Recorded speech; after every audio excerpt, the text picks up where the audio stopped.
Hi வணக்கம் நண்பர்களே. நாம் இந்த வீடியோவில் என்ன பார்க்க போகிறோம்னா, ஆகஸ்ட் 20ஆம் தேதியிலிருந்து ஆகஸ்ட் 24ஆம் தேதி வரைக்கும் உள்ள வானிலை தகவலை பார்க்க போகிறோம்.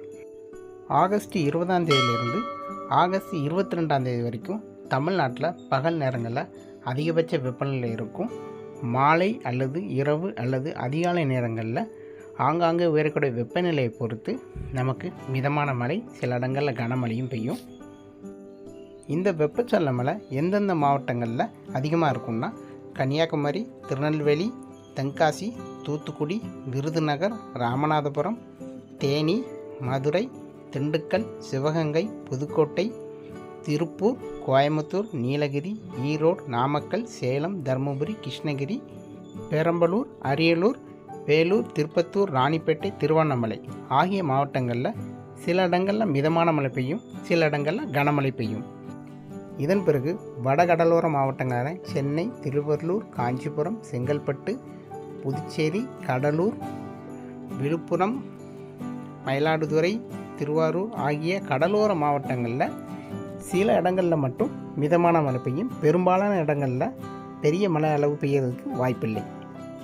இதன் பிறகு ஆகஸ்ட் 23 மற்றும் 24 ஆகிய 2 நாட்கள் தமிழ்நாட்டில் வேறு எந்த மாவட்டங்களையும் மழை இருக்காது.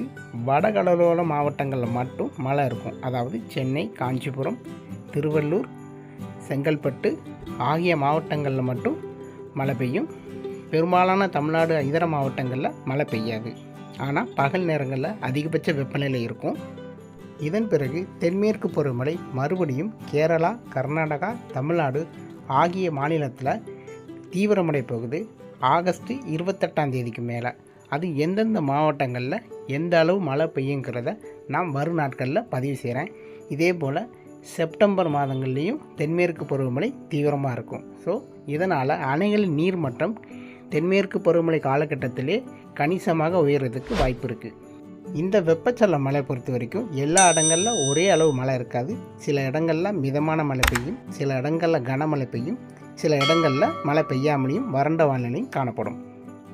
வானிலையை பொறுத்த வரைக்கும் ஒவ்வொரு நாளும் பல மாற்றங்கள் காணப்படும். ஸோ தொடர்ந்து இந்த சேனலை சப்ஸ்கிரைப் பண்ணி வச்சுக்கோங்க. அப்படி பெல் ஐக்கான் கிளிக் பண்ணி வச்சுக்கோங்க. அப்போ தான் நான் கொடுக்குற வானிலை தகவல் உங்களுக்கு வந்து சேரும்.